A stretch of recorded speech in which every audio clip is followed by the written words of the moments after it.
shatter some of the myths that everyone has in their heads, and that I actually had in my head before I went vegan. So I had all these ideas what it means to be vegan that were not really, didn't have really anything to do with reality. So this is always meant actually for non-vegans. So all the vegans can now, basically, you can go. No, please stay. So, okay. As I said, this is about my own journey to veganism, and I try to share some information, also some slightly some scientific stuff, but it's mainly just about my journey. So I want to keep it entertaining and not bore you with too much science. I think there are other people here who are better than that. so I'm going to just share some of my own experiences, and because I don't know how many of you actually know what I do. I have a little video here that a friend of mine has actually made and put on the internet, and it shows pretty well what I do. So I would give this just 2 or 3 minutes so you can see what I do. Okay. So I hope we got sound here so we can hear. Yeah! Beautiful!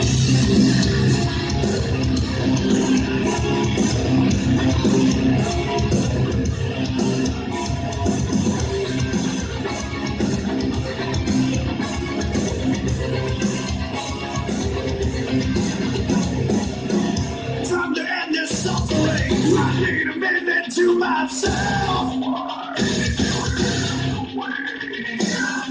Yeah, I'll never get to me. What can be done up to myself? What do I live for? What do I live down? What do I What do I live for? What do I live for inside? What do I live for?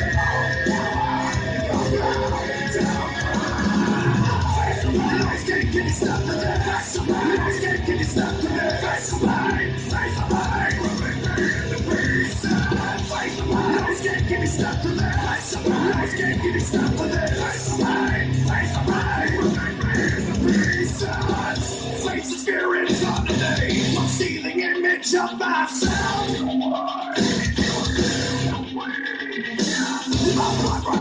Okay, so that's basically it. I don't want to play the whole video because we don't have so much time today. So basically I'm a strength athlete, and the kind of strength sports that I do is called strongman. I think it's actually pretty well known and popular here in the UK, right? It's part of your Christmas ritual. I hear on Bravo or so. I don't know if they still do that, but so I'm competing there, and a lot of people, the number one question that I get from people is, how can you do that on a vegan diet? And then the number two question is, why would you do that at all? Why would you do that to yourself? So I'm going to try to answer the second question first, and then the first question after that. So to understand why I had the idea to take part in something like that, we have to go a little bit further back into the beginnings of my journey when I was a little bit younger. So you see me there when I was 7 years old. This picture has been taken at a refugee camp in Germany. I came to Germany when I was 7 years old as a refugee.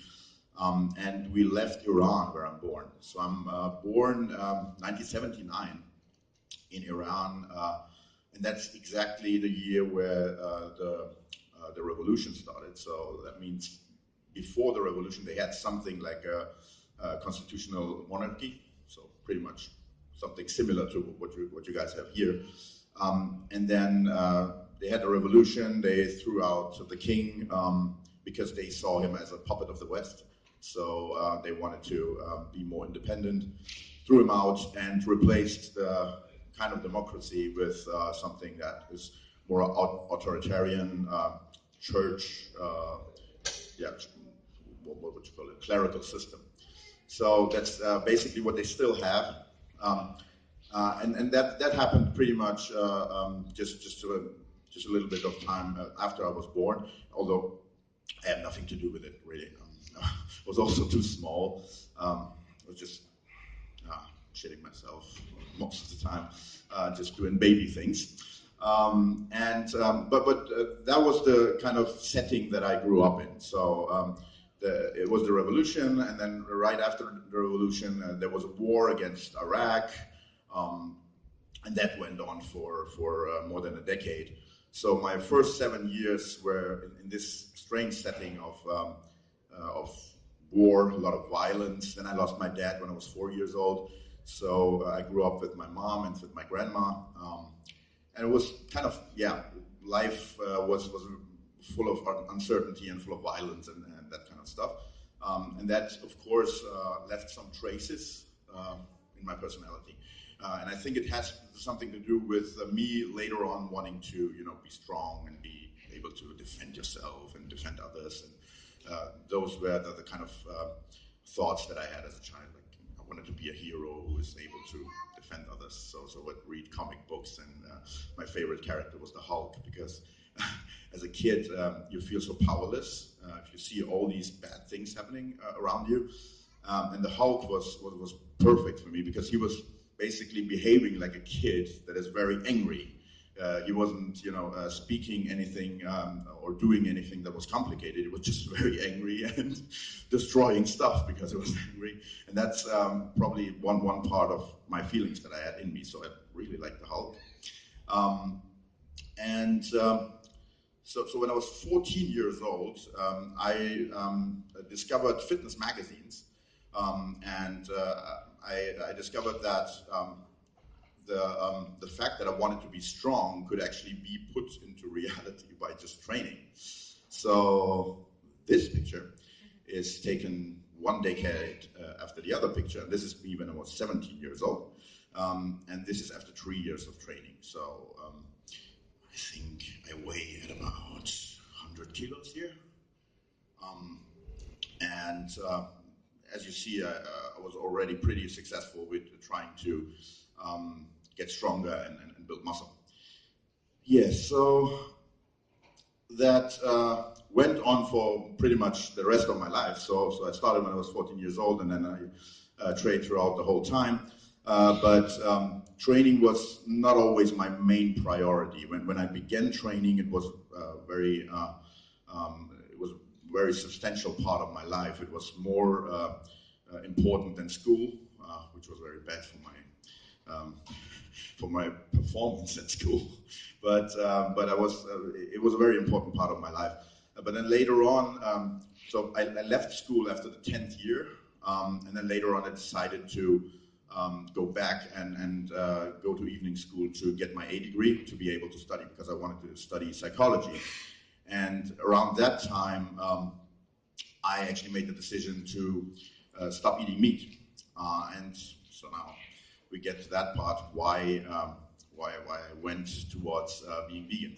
So first of all, I was always I always felt a strong connection to animals throughout my whole life. As a child, I would collect bugs and bring them home with me and stuff like that. And then later on, with my ex-girlfriend, we would live at her parents' house, and we would have the full house full of rescue animals that we would get from the forest. And so the picture that you see here is me with a hedgehog called Harold. This is Harold. I found Harold as kind of a cookie. He was just very small, like a little cookie, and he lost his mom probably in a car accident or something, because we found him all alone on his own on the street, and it was very late towards winter. So it was clear that he wasn't heavy enough to hibernate. So if we would have just let him on his own, he would have just starved and died in winter. So we took him into the house, and we just fed him over the winter. And this is after a few weeks. He got pretty fat here. He looks like, I don't know, like a mafia boss or something. Okay, so here are some more pictures. So this is the family dog. Back then, this is more than 15 years ago. And then the little fellow there, the feathered one, that's Jacob, baby crow, that we found in a very, very bad situation. He was full of bugs, and when I saw him first, so I have this idiotic instincts that when I see an animal, I go and want to grab them, which is when you have a wild animal, you really shouldn't do that, but I'm kind of crazy with that. So when I went and wanted to have a look at him, he started screaming for his parents, and I saw that his parents were still around, and they were like kind of threatening me. So I thought, oh, cool, he's going to be okay because they are looking after him. So I left the place and I went home. But then the whole day I was just thinking about this little guy. So a few hours later, I sat in the car, drove back, and just wanted to check if he's still there and if he's okay. So when I checked him, he was in a very, very bad situation, full of bugs. His parents weren't there anymore. And it was a normal neighborhood, so there were cats and all kinds of like foxes and all kinds of animals who would easily attack him because he wasn't able to fly yet. He was a baby. So we thought we might take him as a foster child. So we had him for a few weeks and helped him, just we fed him and helped him learn to fly in the house, which was crazy. He broke all kinds of things. And then we had a big kind of place for him on the outside, and we would always bring him in when in the evenings when we were watching TV with the whole family. So we would sit there and terrorize all the other animals, the cats and the dog, and also terrorize the humans. So that's the story with Jacob. That's him on everyone's watching TV. Do you see the dog's tail there in the background? So Jacob was very cool. A lot of people don't know that crows and ravens they're very, very smart. They're actually smarter than a lot of mammals. They're crazy. They can even calculate and they can do crazy things. 1.5 years ago, I stumbled upon a study where they showed that they can even be paranoid. Like if they know that they're being watched, they start showing behavior that looks like they're not feeling comfortable with being watched, which is crazy. You wouldn't expect that from a bird. And he even or she, I don't know. We called it Jacob. We never found out if it was he or she. Well, it was Jacob, so I say he. He even learned to speak. And when I heard that the first time, so my ex-girlfriend told me, he's actually saying his name. And I was like, what the hell? No, come on. So she probably heard something, and that's not really what was the case. But then we sat at the table in the evening, like always, had him there. He was just poking on my ex-girlfriend's dad and trying to pull out his hair. So he would say, so in German, if something hurts, you say aua. That's one thing that he learned next. He was saying aua because he always heard that when it was pulling out his hair. So in that moment, he was watching me cuddling the dog, and he actually hated the dog. So he was watching me like, what are you doing? You are cuddling the enemy. Why are you doing that? So strange kind of look. So I noticed that, and I felt kind of uncomfortable being looked at like that from the bird. So I looked back, and I was like, Jacob, what's up? What's happening? So he looked at me, and he was like, yeah, Jakob, which is Jacob in German, Jakob. So I was shocked. Yeah, and then he learned all kinds of different weird things. For instance, I think the most crazy thing he did was he was imitating us laughing in front of the TV. That sounds normal, but until I tell you that he was imitating everyone in the room at the same time.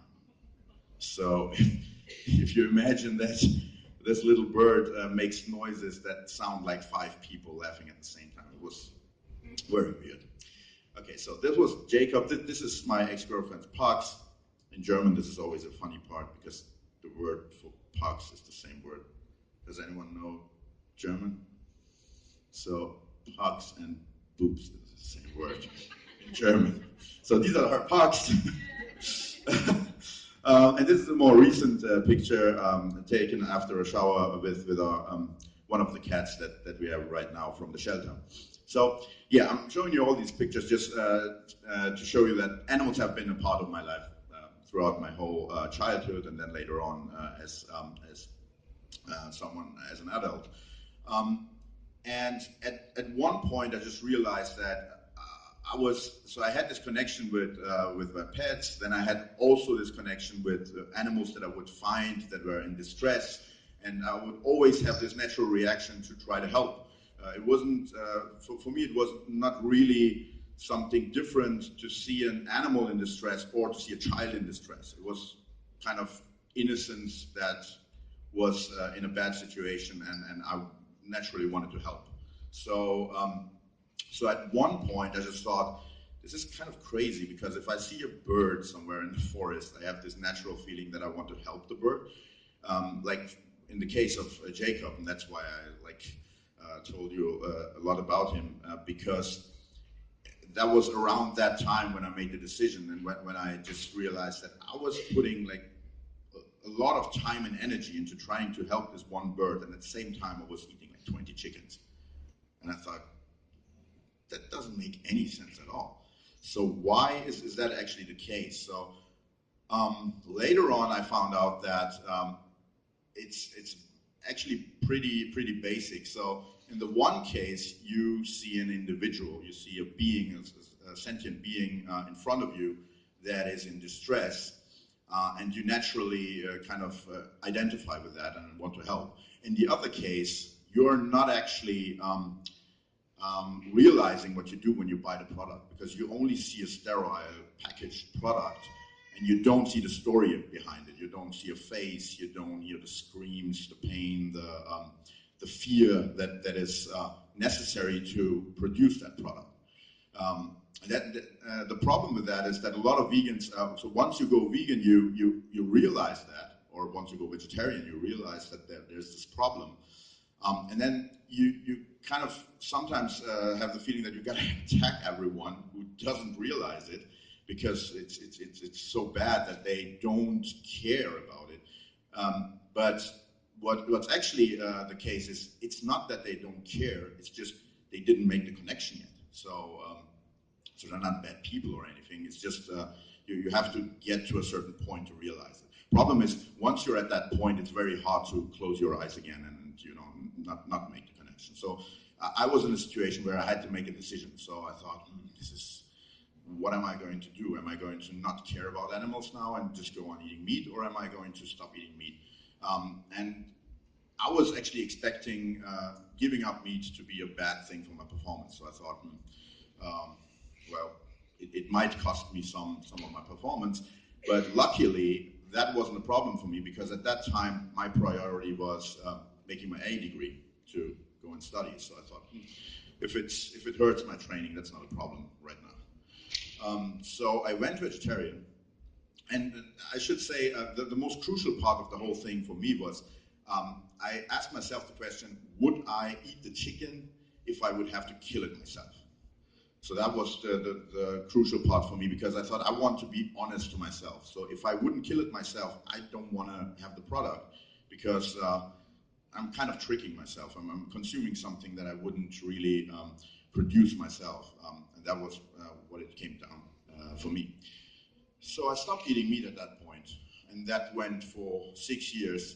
And the surprise for me was, so I wasn't expecting anything good to come out of that. I thought it's the right thing to do, and it's in line with my values and with how I feel, so I just did it. But then my training performances went up the roof. So I thought, what the hell, what is this? And it was actually in the last part of my trying to get my A degree. So the next step in my life was to start studying. And when I made my A degree, I was visiting evening school and at the same time working full-time, and then also part-time in another job. So I was having a lot of work, and at the same time also had to study for school.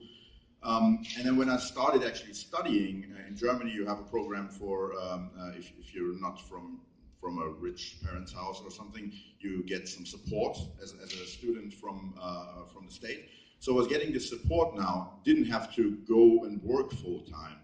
So I had much more time than before, and at the same time my performance level went up the roof. So I thought I might look for a new challenge or something. And this is too far. so I thought I might see what I was interested in as a child, and I was always a fan of strongman. But as a child, I never saw myself competing with those guys because, I mean, you see, I'm pretty short, not very tall, and strongman the average strongman is probably 190 or almost 2 meters. They're very tall guys. So I never considered myself being competitive with those guys. I thought they're going to eat me for breakfast. So I wasn't thinking about that. And I'm also very competitive with that. If I do something, I want to be good at it. If I can't really be good at it, I'm not as motivated to do it. So at that time, I started researching strongman again, and I found out there was a lightweight category. There was lightweight and strongman is up to 105 kilos. That's lightweight. And that was exactly my body weight at that time. So I thought I might give this a try and see what happens. So in my first year, I broke the German log lift record, and I became, I think, second place in the lightweight category. And then in my second year, I won the lightweight category, and then 2 years after that, I won it again. And in Germany, it's in a way that if you compete at lightweight, you compete with the big guys, you compete with the heavyweight guys in the same competition. You just have two results. So you have one result compared with the big guys, and then you have your own division's result. So you can always compare yourself with the big guys too. So every time that I won my own division, I was also fifth in the overall division. So only 4 of the big guys were actually stronger than I was. In 2010, I thought I might actually give it a try and go heavyweight and see if I can probably even beat those guys if I just bulk up a little bit and get some extra body weight. So I went at about 10 kilos heavier. And in 2010, I became runner-up champion in the heavyweight category. And in 2011, I won it.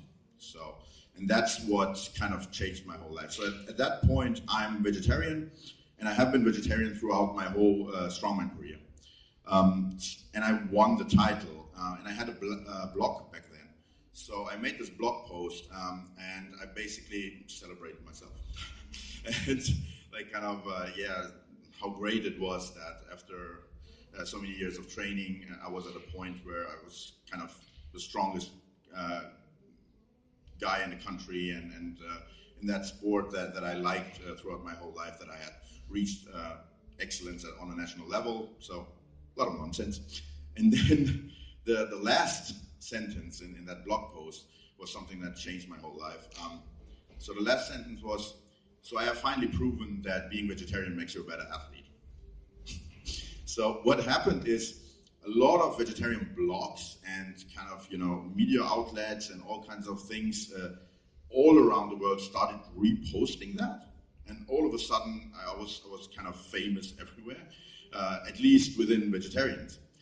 And then at the same time, the media in Germany got me on the radar. So they started, inviting me to all stupid TV shows and all kinds of things in talk shows and breakfast TV and whatnot. And I was having also a lot of coverage on the newspapers. So and what I realized at that point was I was actually doing this up to that point just for myself. It was just a decision that I made privately. I was just doing it because I thought it's the right thing to do. But all of a sudden now, after winning that title and after all these things happening, I was influencing a lot of people because I got feedback from a lot of young men saying, we actually have the same thoughts and feelings, but we were, up to this point, we were we, terrified of speaking out, because we thought that if we express those feelings, our peers might look at us like, well, you're not really a tough guy or anything. So we might come across as softies, and they didn't want to do that as young juvenile kids. So for them, it was now much easier, because they could express the same thoughts, and then if someone would make fun of them, they would just say, I'll tell that to the strongest guy in the country. Because he's basically saying the same thing. And that happened a lot. So I was getting really a lot of feedback from younger guys saying that. So I realized that I was now kind of influencing other lives out there, and that put me into a strange situation, because up to this point, over the years, so I'm a vegetarian for 6 years now. So I have learned that I actually do this because I want to reduce animal suffering. So that's my main motivator. And I now know that if I want to do it right, I actually would have to go vegan, because if you take a look at how cows are treated in the dairy industry and how chickens are treated in producing eggs and everything, you don't want to support that. You don't want to be part of that if your goal is to reduce animal suffering.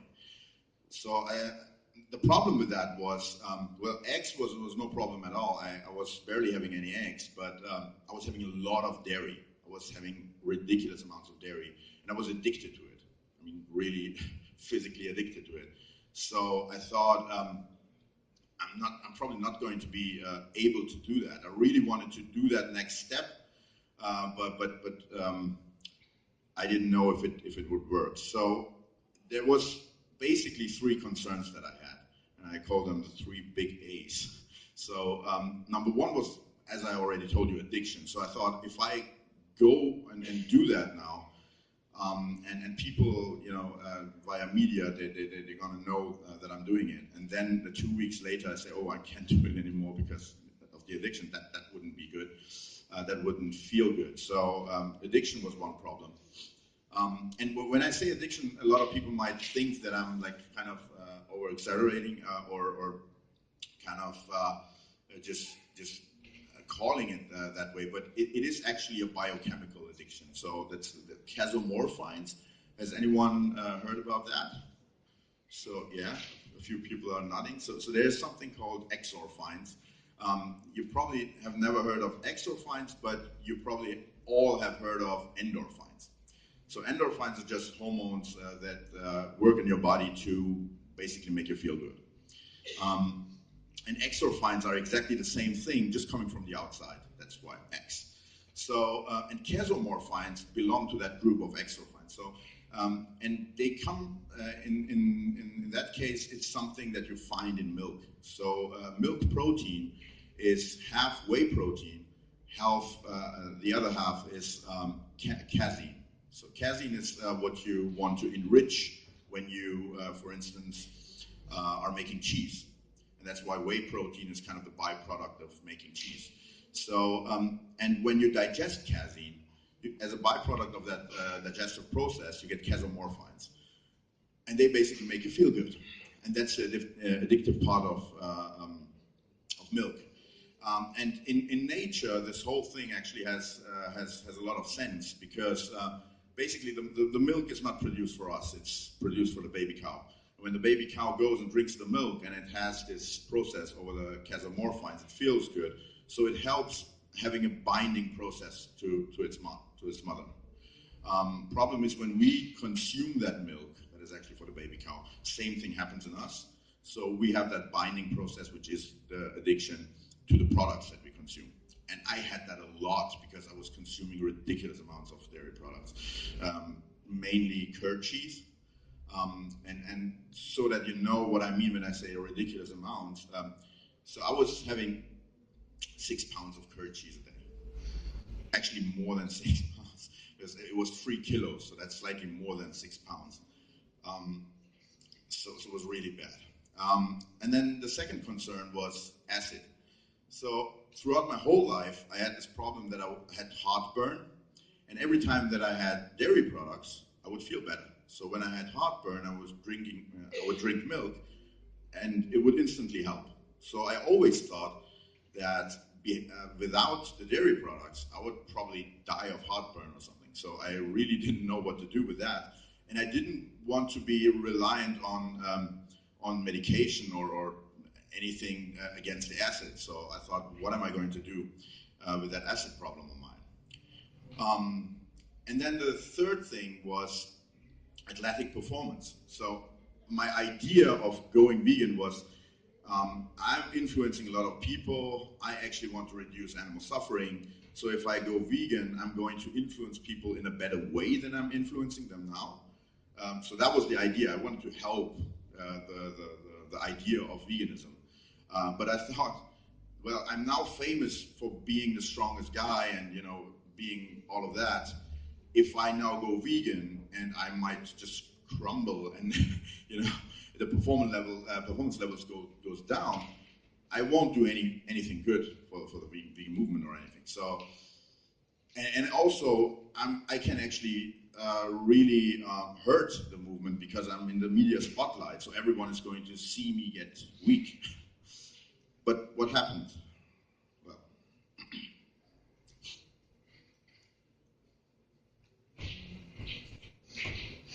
well, this happened. So, so basically, for the second time in my life, I was doing something out of ethical considerations, not expecting anything good to come out of it, and it completely it really helped me on all levels. So it helped me with health-wise, it helped me with my performances, and the performance effect was much, much bigger than with my first step of giving up meat. So this time, everything really went through the roof. So just to have a few facts here. So I went vegan end of 2011. And then next year, I win the European Champions title in raw powerlifting in Finland. Then I set a world record in the keg lift, same year. In the same year, I set a world record in the front hold, Guinness World Record. Then the year after, I set a world record in the yoke walk in Toronto, Canada. And then I break that world record in 2015 again and do the same thing a little bit heavier. And I think I actually got even a video of that. But let me just first get back to these three concerns and see what actually happens with these things. So the addiction thing is I think pretty crucial because a lot of people have the same problem. I feel you might heard of when you discuss with people your choice of being vegan.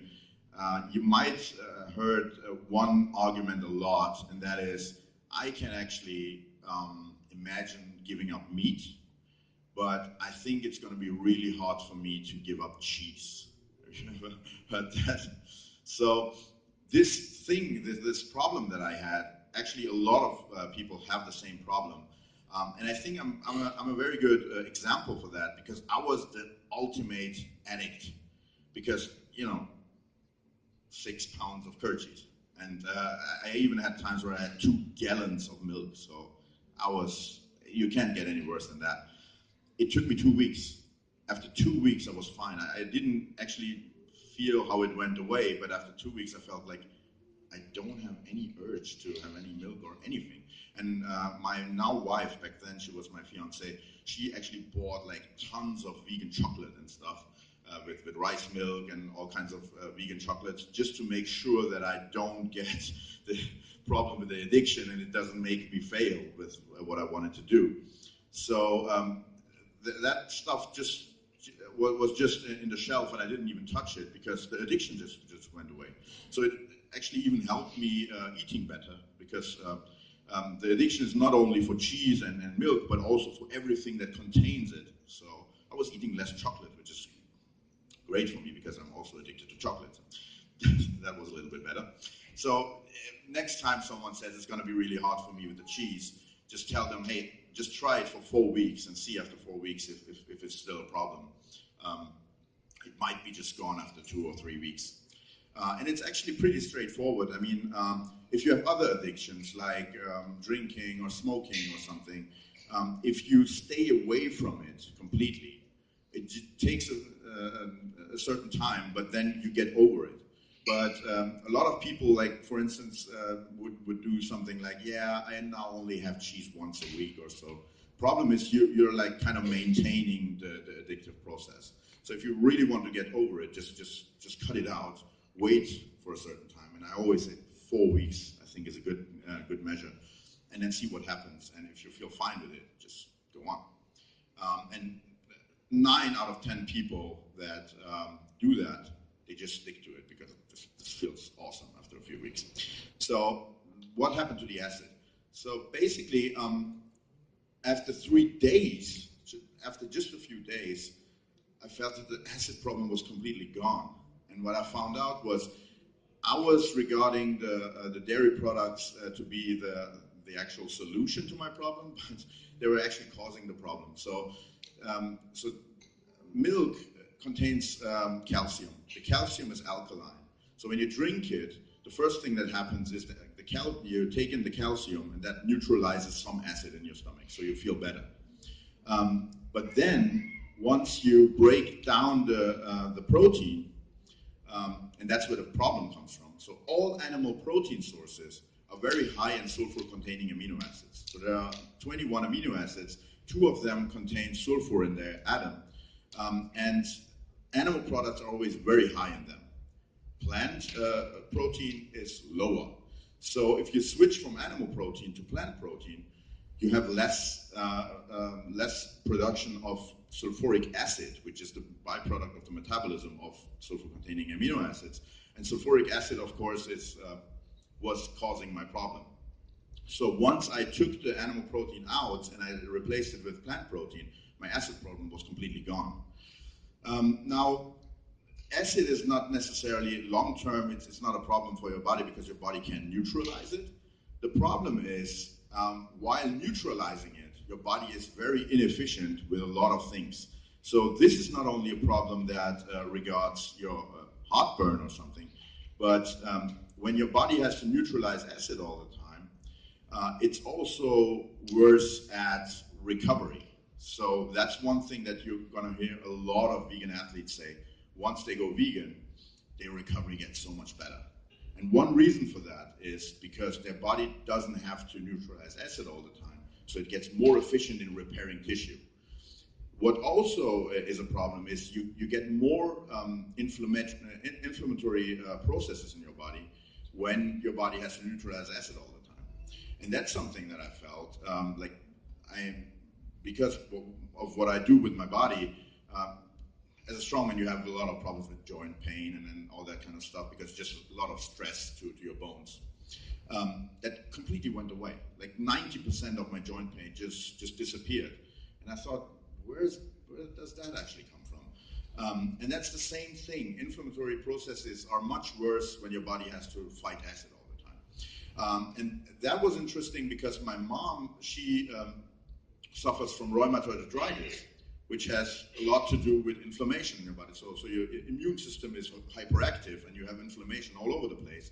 And I thought, if this helps me with inflammation, that might be a good idea for my mom to try it and see what it does to her body. And now I have to tell you, when I went vegan, my mom totally went crazy and she was like, you're going crazy now, you're getting extremist, eco-terrorist or whatever, because she couldn't imagine of someone, living that way. But then, after a certain time, she saw that I was still normal, not blowing up any butcher stores or anything, so she was fine.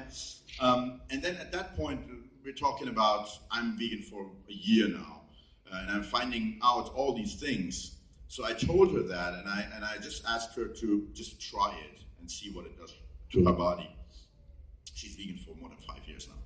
So it really, really helped her tremendously.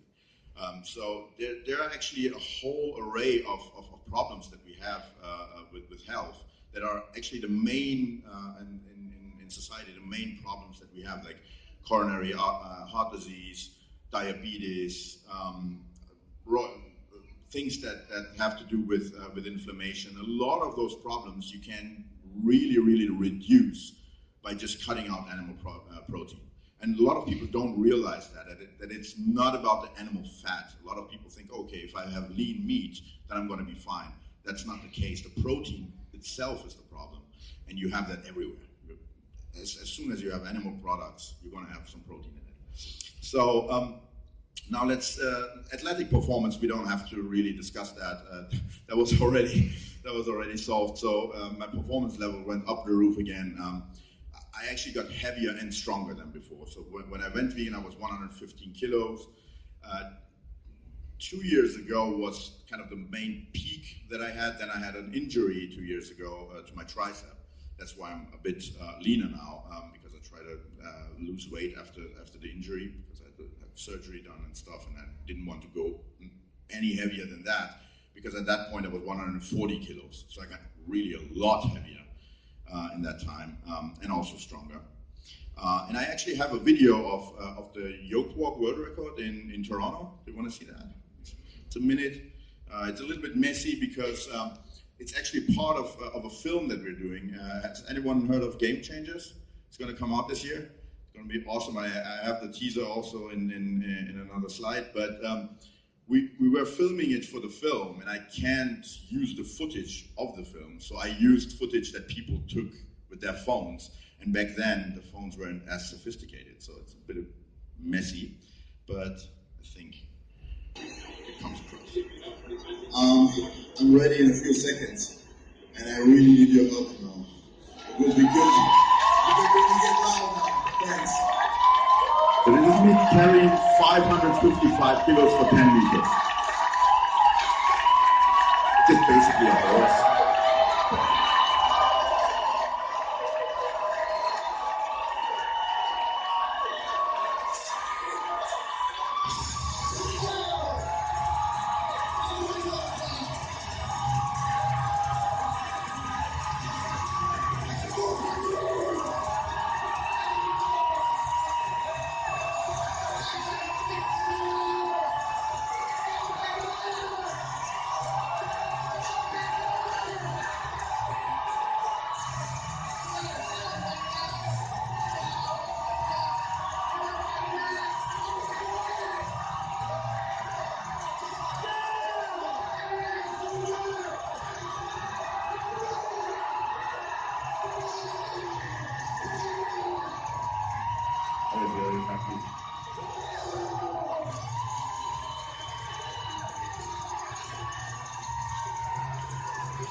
Did you hear what I said? I said vegan power. So that was in Toronto, and the guy that I hugged is actually the producer of the film. That's James Wilkes, and the film is basically telling his story of how he found out about veganism when he had a major injury, and how he tried it out, and then realized that a lot of the things that he holded as facts before trying it were actually myths, and how he started going on this journey of finding the truth about nutrition, and how he developed into the whole thing, and then it has a lot of really good bulletproof science in it, and we have a lot of great athletes. Some of you might have been in the room when the fitness guys were talking. So Nimai is one of the athletes that are featured in the film, and we have a lot of very inspiring guys. I'm really honored to be one of those guys in the group. So basically, what happened to me after going vegan and after making all these experiences is that before I made the decision, I had a hard time actually doing it, because I mean, probably my greatest worry was about athletic performance, and the problem was I had a lot of vegan athletes actually trying to influence me when I was vegetarian to go vegan. Problem was that none of those athletes was on my level, so I thought, if it would be possible, there should be someone out there doing the same thing on the same level, competing internationally and just doing it, but there was no one. And after I did it and I saw that it was possible, I was like kind of angry, and I was angry because I waited for 6 years before doing that step. And at the same time I thought, well, probably now I'm in the position to be that guy that I was looking for others. So I kind of felt like this is probably my mission, and I should go for that and try to get the message out to as many people as I can, and that's what I'm pretty much doing the last 6 years. I'm very happy to be able to go on all these events and talk to people and get the message across. And I'm also still doing media work. I'm doing record attempts. Right now, I'm not training for any record or anything because I'm just after the injury, I just went into a different direction, and I'm trying to a bit more concentrate on trying to promote the film and all that kind of stuff. So that's my main thing. Yeah, and if you want, we can watch the teaser of the film, so you know what I'm talking about. Okay, cool. Then let's watch it. I was really expecting it to end my career. When I made the transition, I wasn't sure if I was going to survive. What we eat has a major impact on our health in every way we can measure. Today's blood, and yesterday's blood. Then to think that these elite fighting machines were eating mainly plants went against everything I'd been taught about nutrition. There is no one that can relate to that better than I do, because I've lived in that world.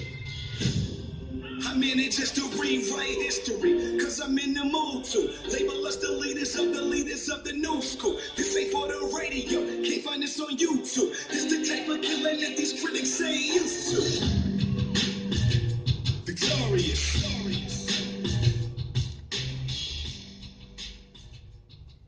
That's it. So if you liked what you heard right now, and if you want to have some more in-depth stuff, especially when it comes to the nutrition part or a lot of people want to know what I eat. So I have a book with recipes and with some facts about nutrition and also some of my background story. So basically what I was just talking about more in-depth. I have a few copies with me. So if you're interested, we can have a Q&A right now, and then afterwards you can also get a copy of the book if you're interested in that. And other than that, I thank you for your attention.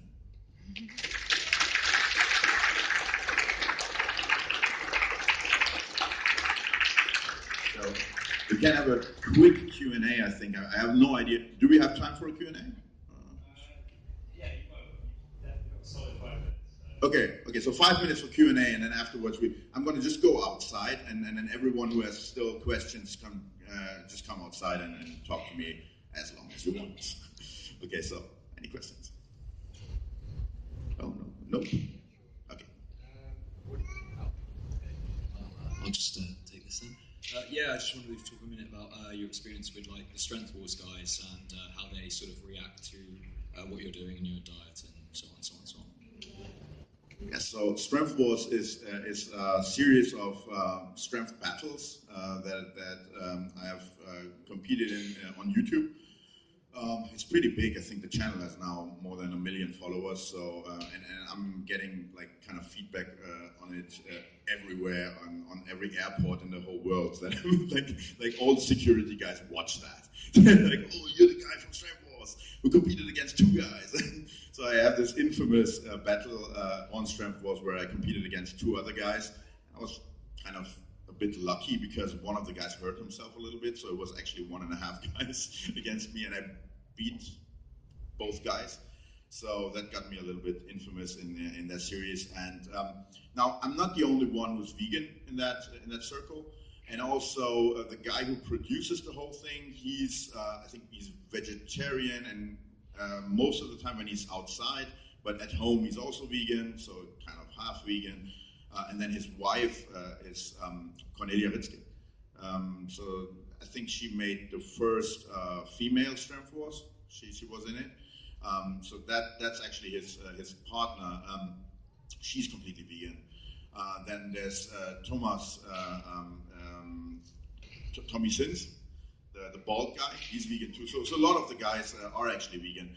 And then basically the non-vegan guys are very positive it's just they actually have all the knowledge and they get all the information they need because there are so many vegans around.